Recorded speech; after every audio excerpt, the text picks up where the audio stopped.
Okay, good morning everybody. This is going to be a cafe church style service. If any of you haven't been at one of these before, normally what we would do is listen to a radio program with music and poetry included, and the point of this is that we have time for discussion. But we're not going to have a radio program today. This will be more like a reading group. So we're going to have some readings. People will read some articles and poems aloud. We'll have space for music and for discussion after each little segment, so we can share our thoughts. Today's subject is the science of smiling. This is following on from last week's Happiness Happens, inspired by the American Society for Happy People, Society of Happy People. This year their theme was Smile Starter, and they had quite a lot of interesting articles on their website, or links to articles about the science of smiling. So that's why I thought we'd carry on this theme today. So I'm now going to open with a poem entitled A Smile as I Light Our Chalice. So here we go, chalice.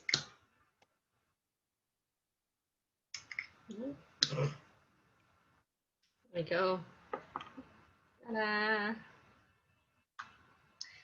This is by Jez Alborough, not Spike Milligan, as it is sometimes wrongly attributed. A smile. Smiling is infectious. You catch it like the flu. When someone smiled at me today, I started smiling too. I passed around the corner and someone saw my grin. When he smiled, I realized I'd passed it on to him. I thought about that smile, then I realized its worth. A single smile, just like mine, could travel round the earth. So if you feel a smile begin, don't leave it undetected. Let's start an epidemic quick and get the world infected. Which is appropriate right now, isn't it? I've realised I've forgotten to put the order of service in the chat, and I've now closed my service on the thing. So does anyone mind if they don't have it and we just go with it? Okay, grand. Right, I'm now going to pass over to Ben for our first article. This is from the Journal in Ireland about how often people smile. Thank you. How often do you smile? Adults only manage 20 a day, 380 times less than children. Two Dublin teenagers have come up with a project to try and get people to smile more. By using uplifting and inspiring quotes and images, they hope to have us all smiling more. Eric Hughes, 15, and Mark McMahon, 16, created 15 Smiles because they also wanted to change how people experience mental health awareness and information. At the launch of the project in Google headquarters in 2014, they said, "It's a simple idea to help people smile more. We believe that mental health information should focus more on what helps us to be healthy mentally and not on the consequences of poor mental health.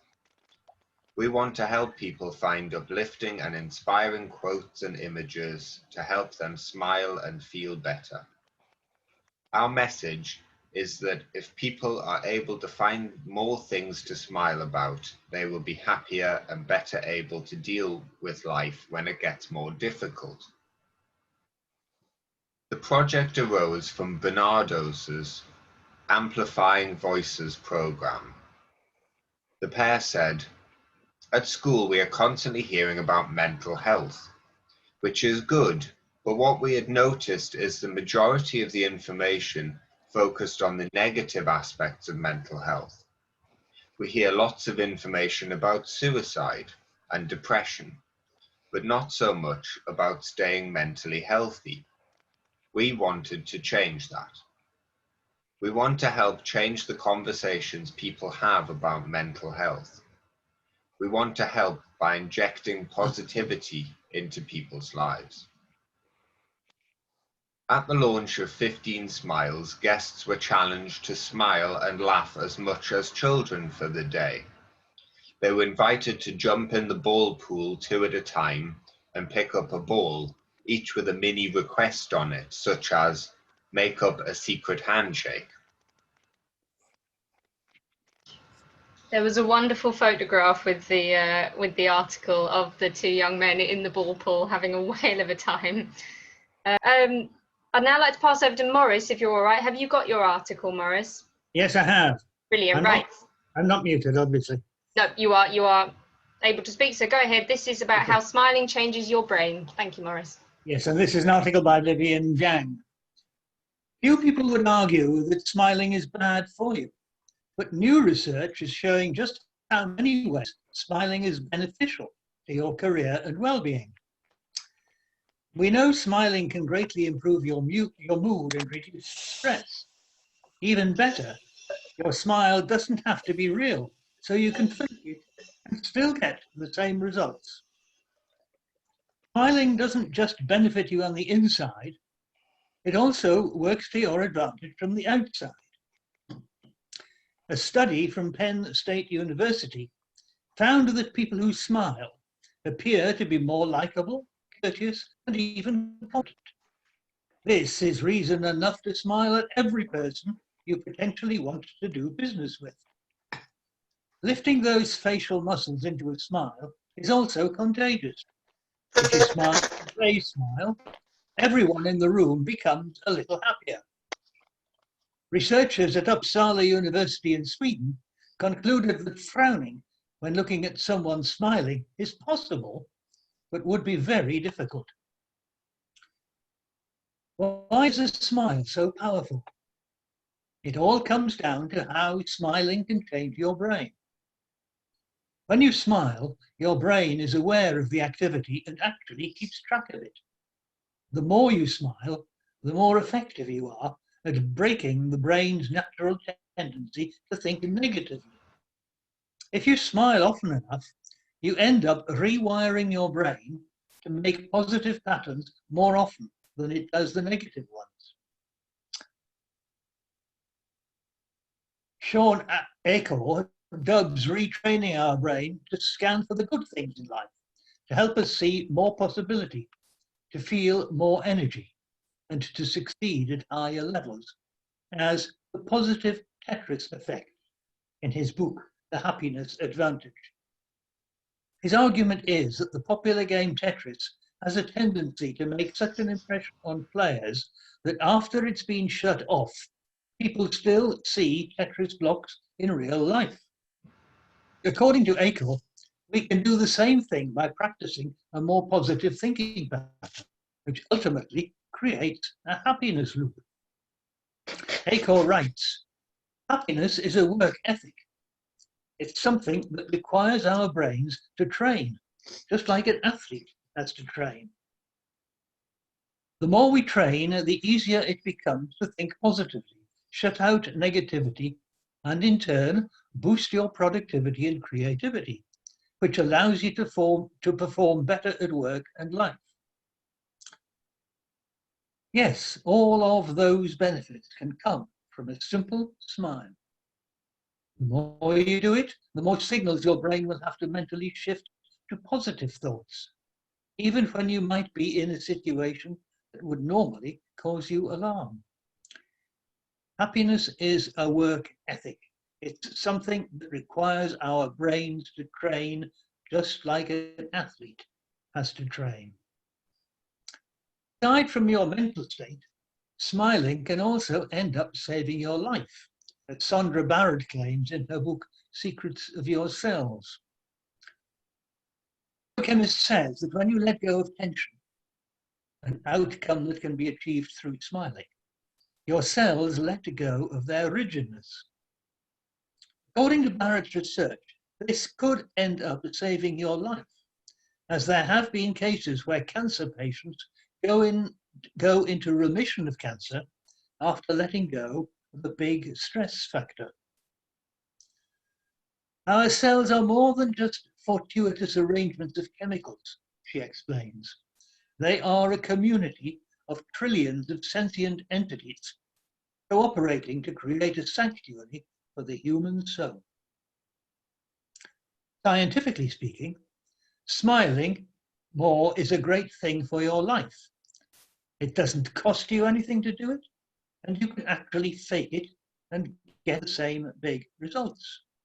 Your career might even take a turn for the better as productivity increases, your attention span and cognitive abilities are improved, and you exude competence everywhere you go. With all of the benefits above, who wouldn't want to start smiling more? Thank you very much, Maurice. Right, this is a chance for us to discuss what we've heard. So, has anybody got any thoughts? Feel free to unmute yourself if you want to speak.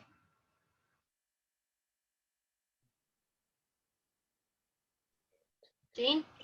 Okay, well, I was going to say, this is what's happening to Derek and I at the moment with having a baby in the family. Because babies learn to smile because I think they're copying the faces of the people they see. So Marla is now 4 months old, and everybody who's talked to her has smiled. And you smile all the time you're actually talking to her, as big as you can. And eventually, I think it must be a learned thing. I don't know what everybody else thinks about with this, but I'm sure there must be a pattern where they learn to copy the face. And now, of course, she can smile spontaneously rather than simply as a reaction to what she's looking at. And there you go, Louise, showing you a picture of, if you can see it, I'm not sure, Mark smiling as usual. And now it is one of the joys of our parenting is the fact that she will actually smile at you, which of course makes you feel she's glad to see you. There we go, there she is, smiling away. So it is true. And also, of course, that's the reaction you have to not just a baby, but somebody smiling back at you. It just makes you feel more happy. There you go, that's me. Thank you, Jean.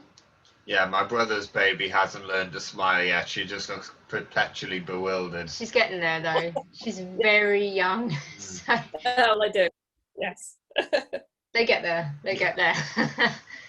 Yeah, I was watching a program by Darren Brown earlier, and this is something he uses. It's called mirroring, and we do copy each other fairly instinctively. And copying someone's physical movements can lead you to feel what they're feeling. Because our brains process much more information than we're consciously aware of. We're always picking up on things unconsciously that are in our environment, including what other people are doing, and we naturally do mirror each other. This is something we'll see a little bit more in the other articles we're going to see. And yeah, one of the tricks that Darren Brown does is he can get people to, by copying someone else's movements for a little while, he can then switch it so that they begin copying him, and from that he can partially control their behaviors. Unconsciously, the other person will not be conscious that they are copying someone else's movements in the room, or in fact picking up on someone else's feelings. It's all unconscious, but it just goes to show we are a very connected species. We're a very social species, but a lot of it is unconscious. We're not aware of everything that's going on in our interactions with other people. Has anyone else got any other thoughts about what we've heard so far, or other I think the one thing that I've noticed that is sort of really quite common is if you do smile at a complete stranger, perhaps they've held the door back for you or something of that sort, they do smile back, and yes, it does spread around a little bit. Mm-hmm. That's inevitable. It's an automatic reaction virtually when he smiles at you. Yes, I'm gonna throw something in here. When I moved to London, I found that when I smiled at people, they did smile back, but with a look of shock on their face, as if to say, oh my God, someone's not only made eye contact, but smiled at me. That's Londoners for you. So I would get an instinctive smile back, but with a look of surprise on people's faces at the same time. Yeah. So I do think, although it is instinctive to want to smile back, there is an element of learned culture. London is a particular place where people are a little bit distrustful of each other, and that does impact how they interact with each other and how much they smile at each other and make eye contact. Try and smile at somebody on the tube and you're liable to get arrested at the next station. Yeah. I mean, I was very struck by the, I can't remember the figures already, but in one of the readings, it was said that adults smile a lot less frequently than children. So I wonder why that is, and I suspect it's probably, this is just a guess, the point that the two of you have made, that there's a kind of learned behaviour not to smile as you get older. I have no real sense of where that might come from, and clearly in the context, particularly of Maurice's reading, it's probably rather unhelpful that it has developed. Yeah. I think you probably, as you get older, you get more things to worry about. That's Exactly. smiling. That's largely what it is. You've got more responsibilities and things to take up space in your brain, which will tend not to make you smile. They're not cheerful things, but you can learn to retrain your brain. As we've seen, you can retrain to feel more positive about things and not be weighed down so much by the responsibilities that you inevitably have to have as an adult compared with when you were a child. I've noticed that when we've been out walking, particularly at the moment with the COVID and everything, a lot of people being out walking, that people who are sort of a couple perhaps, who may be over 50, will say good morning. You don't know them. Say good morning as you go past and you sort of smile at them. But younger people and people with families don't do that. Now, whether this is something that the older people get from the past, when people did say good morning and were easier to approach people, and the young people, like the people in the underground, they don't want to make contact. But it's been very noticeable, hasn't it? Yeah, that's true. Because we've been out more and Don't know about being out more. I think Brian's got lost. You're right, Brian. There he is. Yeah, where are you, Brian? Can I say two comments? Please do. I'm smiling because I'm combining two very nice, pleasant activities. I'm listening to the service and I'm pottering about in the garden. That's what it And is. since the service started, I'll show you the path. I've cleared all of that of little stones that have been annoying us for ages. Hey! Another point is Darren Brown tried to hypnotise me a few years ago and he couldn't. And I wasn't a Are you sure? Yeah, this is my PIN number. There's all my money. Yes, no problem. He couldn't, it was getting people out the audience. But Paul Daniels did. All right. That's the point. Interesting. Maybe you had more of an affinity with Paul Daniels then, so he could get you into a trance or something. To be honest, it was a fake. He kept passing me notes, pretending that I was stuck to the seat and things like that. And I was such a ham. I really went with it, So I was having all sorts of. You're clearly not suggestible, Brian. Possibly. Maybe it's all your training as an actor. Yeah, maybe that's all it is. I think I was only about 20 when Paul Daniels did that, and I think I was just so stage struck. Oh, so only a couple of years ago. Laughing at me. It's a good 10 years. Yeah. Right. I'm going to move us on if that's all right. So I'm just going to see where I've lost where I am. Right. Do you want to mute me now? Is that all right, Brian? I'll mute you. No worries. Yes, because I'm still pottering about here. Okay. I'll mute you, Brian. Okay. We're going to move on to an article about smiling being contagious from the Huffington Post. Louise, are you happy to read this, please? Yes, very much so. Thank you very much. Okay. Smiling really is contagious, and here's why. Our brains are just trying to understand other people's feelings. By Jacqueline Howard at Huffington Post, US. When you beam at someone, a lot happens during that interaction without you knowing it. It turns out that not just our grins, but all of our facial expressions are contagious, according to a paper published in the journal Trends in Cognitive Sciences on Thursday. We tend to mimic the smiles or frowns of others, because it helps us better understand what other people are feeling, allowing us to respond appropriately.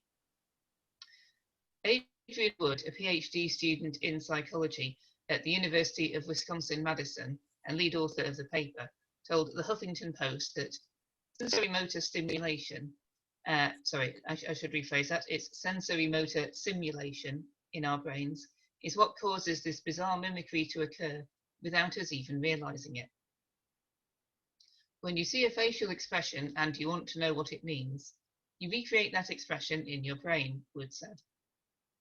In daily life, you rarely observe facial expressions in a vacuum, and we believe that you combine information from sensory simulation with your understanding of the situation in order to fully comprehend other people's feelings.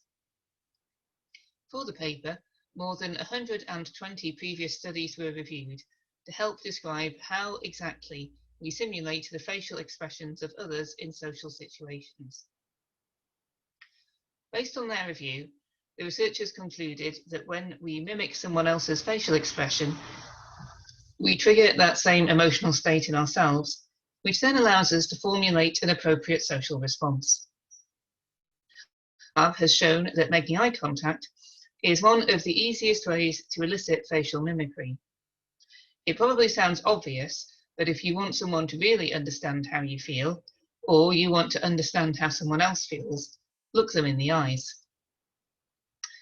Social psychologist Dr. Paula Niedenthal, Wood's advisor and a co-author of the paper, said that the key aspect of this mimicry is that it helps us make appropriate decisions in our interactions with others. You reflect on your emotional feelings, and then you generate some sort of recognition judgment, and the most important thing that results is that you take the appropriate action. You approach the person or you avoid the person. Your own emotional reaction to the face changes your perception of how you see the face in such a way that provides you more information about what it means. Other scientists, however, warn that facial expressions are complex and there's still much left to learn about how we display or perceive them in different contexts. Facial mimicry certainly plays some role, and perhaps a key role, in understanding other people's emotional states. Dr. Kevin Ochsner, director of the Social Cognitive Neuroscience Laboratory at Columbia University, told the Christian Science Monitor.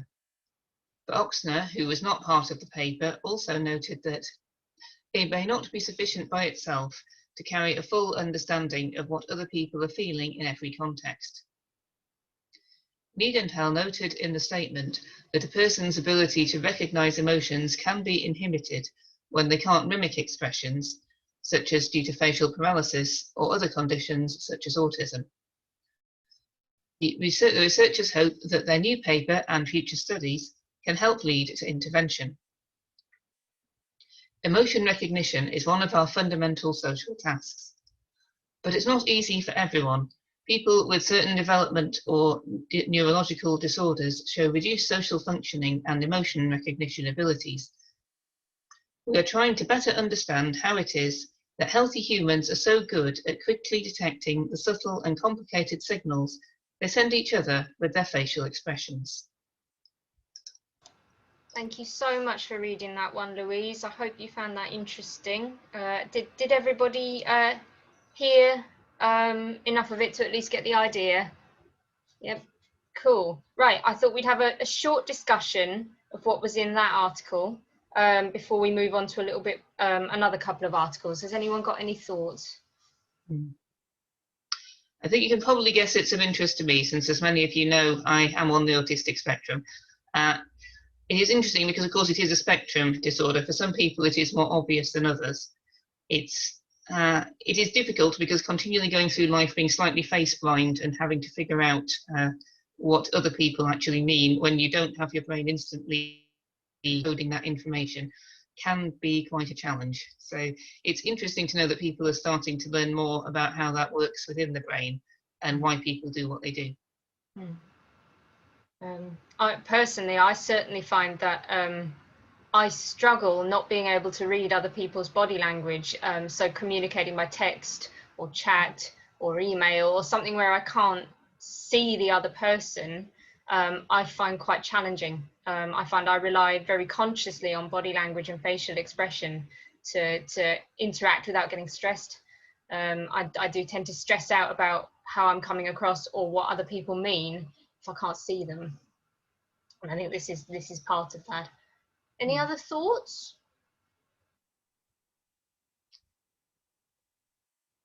Jean, hang on, I'm gonna Jean, if you want to speak, you need to unmute yourself. Sorry. There you are. Go ahead. I just need to say, now people are wearing face masks more.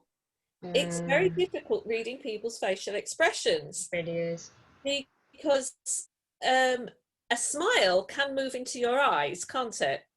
So, okay, I'm smiling and your eyes light up a little bit, but it's very difficult at the moment. When you're looking at people, and particularly if you're talking to someone and you're wearing a face mask and they are, it's quite tricky to understand what their facial expressions are doing. My manager keeps saying, I hope nobody knows her, she keeps saying she really likes the fact that she can make faces at customers and they won't know. She is really good at customer service, but at the same time, both of us find customers can be a bit difficult. And in a normal situation, yeah, you very much have to put on you very much have to behave well and smile. But with the face mask on, she keeps saying, I don't have to do that now. I can make whatever faces I like at these people, and they don't know. It would be interesting to note, there are cultures where people do regularly cover up their faces. Presumably, people there are very used to decoding expressions using only the eyes. Because obviously people don't generally cover up their eyes, except there are some, I suppose there are some cultures where people wear coverings which almost have a grill in front of the face, which must be quite difficult. But presumably after a while you get used to sort of decoding the expression using just the eyes and what you can see. In fact, I don't know if you've seen the film, there's a reason for me saying this, the film Polar Express. I mention it because it's used in film schools as a way of teaching the difference in animation. Polar Express is an old film, whereas the film Avatar was more recent.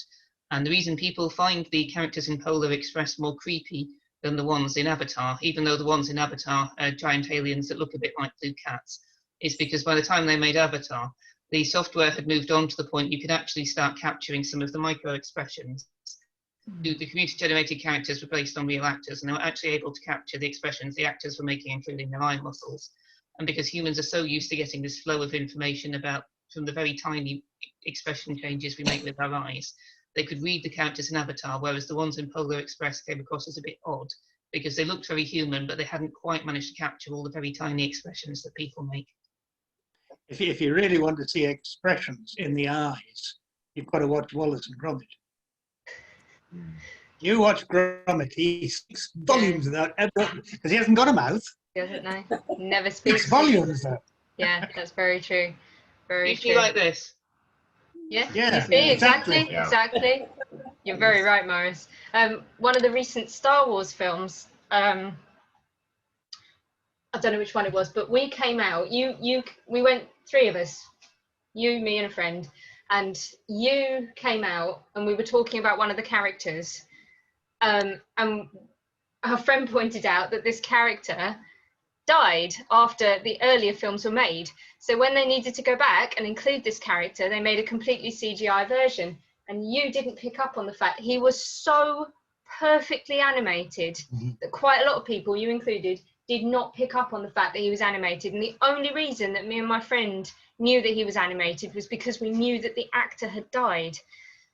He was so perfect that, yeah, a lot of people like you did not pick up on the fact that he was animated. I said they got a good replacement for him. Oh, that's what you said. Yeah, that's right. I said he really looked like the old guy. Yeah, and we were like, no. They chose not to replace him. Instead, they took lots and lots of images from the original films and used them to create an exceptional animated copy. We're getting much better at animation now. Yeah, it gets a bit worrying eventually, doesn't it? We know where it's leading, unfortunately, I think. Matrix. Well, I'd have to say that when we get back into the building, if Edwin attends, if you ask him about deep fakes, he will have quite a lot to say on the subject. Sure he will. It is quite a scary new world. Right, unless anyone has anything else to say, I'm going to move on. We're going to have a little bit more, we're going to have a couple more articles. I might abridge them slightly because they're a bit long. And then we'll have a chance to discuss a little bit more before we end. So has anyone got anything else to say about that? Okie dokes, here thank you. I'm gonna move on to this first article is from the Scientific American, and it's entitled Smile, It Could Make You Happier by Melinda Wenner from 2009. We smile because we are happy, and we frown because we are sad. But does the causal arrow point in the other direction too? A spate of recent studies of Botox recipients and others suggests that our emotions are reinforced, perhaps even driven, by their corresponding facial expressions. Charles Darwin first posed the idea that emotional responses influence our feelings in 1872. The free expression by outward signs of an emotion intensifies it, he wrote. The esteemed 19th century psychologist William James went so far as to assert that if a person does not express an emotion, he has not felt it at all. Although few scientists would agree with such a statement today, there is evidence that emotions involve more than just the brain. The face in particular appears to play a big role. In February 2009, psychologists at the University of Cardiff found that people whose ability to frown is compromised by cosmetic Botox injections. And these people are sometimes happier on average than people who can frown. The researchers administered an anxiety and depression questionnaire to 25 females, half of whom had received frown-inhibiting Botox injections. The Botox recipients reported feeling happier and less anxious in general. More importantly, they did not report feeling any more attractive, which suggests that the emotional effects were not driven by a psychological boost that could come from the treatment's cosmetic nature. It would appear that the way we feel emotions isn't just restricted to our brain. There are parts of our bodies that help and reinforce the feelings we're having, says Michael Lewis, a co-author of this study. It's like a feedback loop. In a related study from March 2009, scientists in the University of Munich in Germany scanned Botox recipients with fMRI machines while asking them to mimic angry faces. They found that the Botox subjects had much lower activity in the brain circuits involved in emotional processing and responses in the amygdala, hypothalamus, and other parts of the brainstem, as compared with controls who had not received the treatment. And the concept works the other way too, enhancing emotions rather than suppressing them. People who frown during an unpleasant procedure report feeling more pain than those who do not, according to a study published in 2008 in the Journal of Pain. Researchers applied heat to the forearms of 29 participants who were asked to either make unhappy, neutral, or relaxed faces during the procedure. Those who exhibited negative expressions reported being in more pain than the other two groups. Lewis, who was not involved in that study, says he plans to study the effect that Botox injections have on pain perception. It's possible that people may feel less pain if they're unable to express it, he says. I'm going to put a point in there. I'm less sure about that one. I think that deserves a lot of study because, in fact, some studies have shown the opposite, that if you're allowed to express your pain, for example, by swearing openly, that can actually help you experience the pain less. So I think that one deserves a lot more study. We've all heard that it's bad to repress our feelings. So what happens if a person intentionally suppresses his or her negative emotions on an ongoing basis? Work by psychologist Judith Grob at the University of Groningen in the Netherlands suggests that this suppressed negativity may leak into other realms of a person's life. In a series of studies for her PhD, she asked subjects to look at disgusting images while hiding their emotions, or while holding pens in their mouths in such a way that it prevented them from frowning, and a third group were allowed to react as they pleased. As expected, The subjects in both groups that did not express their emotions reported feeling less disgusted afterwards than control subjects. Then she gave the subjects a series of cognitive tasks that included fill-in-the-blank exercises. She found that subjects who had repressed their emotions performed poorly on memory tasks and completed the word tasks to produce more negative words. For example, they completed GR-GAP-SS as gross rather than grass, for instance, as compared with the controls. People who tend to do this regularly might start to see the world in a more negative light.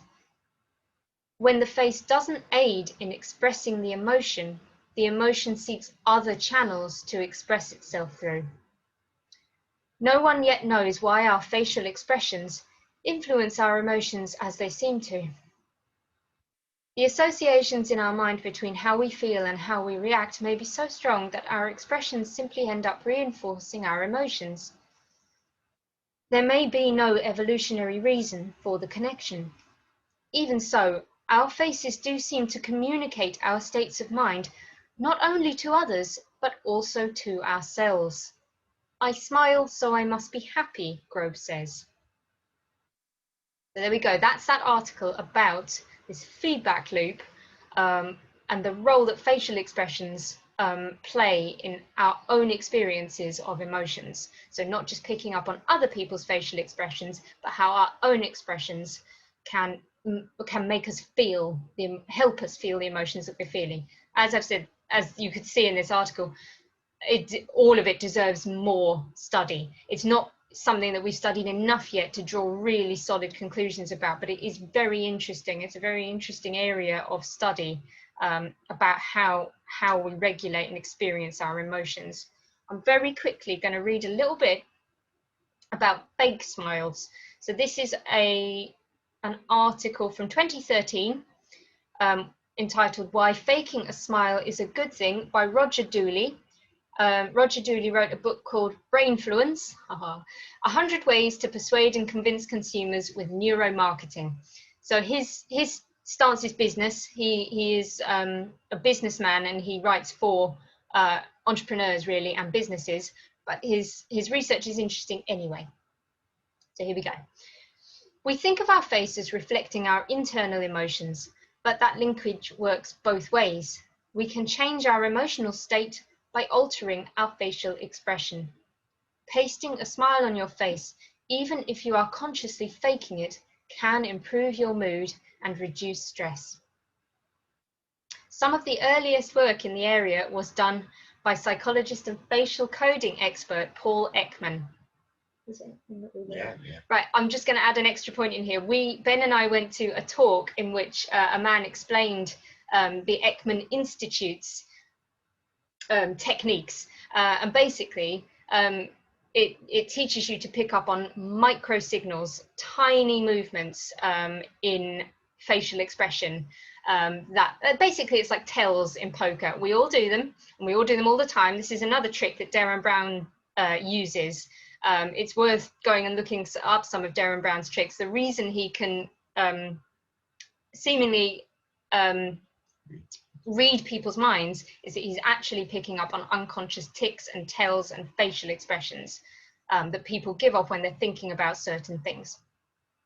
So here we go. Ekman, while experimenting with negative facial expressions like frowns, found that his mood seemed to be altered. In 1990, Ekman's research on other subjects showed that adopting a Duchenne smile, a full smile that involves facial muscles around the eyes, produced a change in brain activity that corresponded with a happier mood. I'm going to move on because one of the videos I wanted to play is actually quite long. Yeah, there we go. So there's another benefit to the Duchenne smile. If you do it in public, those around you will be lifted as well. A UCLA scientist, Marco Iacoboni, notes that our brains are wired for sociability. In particular, if one person observes another person smile, mirror neurons in that person's brain will light up as if he were smiling himself. So smile in private if you must, it will still boost your mood, but why not extend that benefit to those around you by smiling in public? So there we go. We're going to have a short space for discussion now. So has anybody got any thoughts about that? If you want to speak, unmute yourself. Yes, I very much agree. I had myself already been thinking and very much agree with the point that there are circumstances where it is appropriate to express emotions that are rather different from happiness, you know, including anger, annoyance, and so on. And I'd say that's not just because not expressing them might, you know, might cause psychological damage to yourself, but also that just being happy, I think, is not an appropriate response to, say, climate change or world poverty. Definitely. Part of being a mature adult is learning appropriate responses in every context. And this is, like I said last week, this is not meant to be a superficial gloss over what is quite a complicated subject. Happiness is a complex subject. If you're suffering from anxiety and depression, seek out the help that is available to you, because the help is there. And a lot of this advice and this research is intended, or is conducted on people who are already in a sort of stable, middling area. So you will not find that if you are suffering from major depressive disorder, you will not simply find that putting a pencil in your mouth will lift the depression. It doesn't work like that. But it is a very interesting area, noting how our faces, how our bodies feel emotion and express it to others, and mirror it back. But yes, you're absolutely right, Stephen. Every context will have an appropriate reaction, or a range of appropriate reactions. I say there's never any one particular perfect reaction, but there's a range of appropriate reactions. And part of learning emotional regulation as an adult is learning what those appropriate feelings and emotions are and how to express them appropriately, because also there's a difference between feeling an emotion and how you express it. Any other thoughts? Louise? Two things that I've been thinking of whilst we've been talking. One is, I wonder if people have seen the Pixar film Inside Out. Yeah, it's a good one. Mm-hmm. Yeah, I do. I recommend it if you haven't. I mention it because one of the, well, we don't have time for a full film review now, but one of the main messages of the film is that sad emotions are a part of life and need to be given their space, and people need to fully experience them. And I think the more we explore the science of smiling, the more we also understand all of our other emotions as well as those that naturally lead to smiling. And I think it also reminds me of some things you read about, thinking about what Stephen was saying about reactions to the world. That's a phrase you occasionally hear in writings about the modern world of work is emotional labour. And what that means is that sometimes people feel that part of their jobs is not just you must perform your task, but you must continually portray an appearance of being happy about doing so.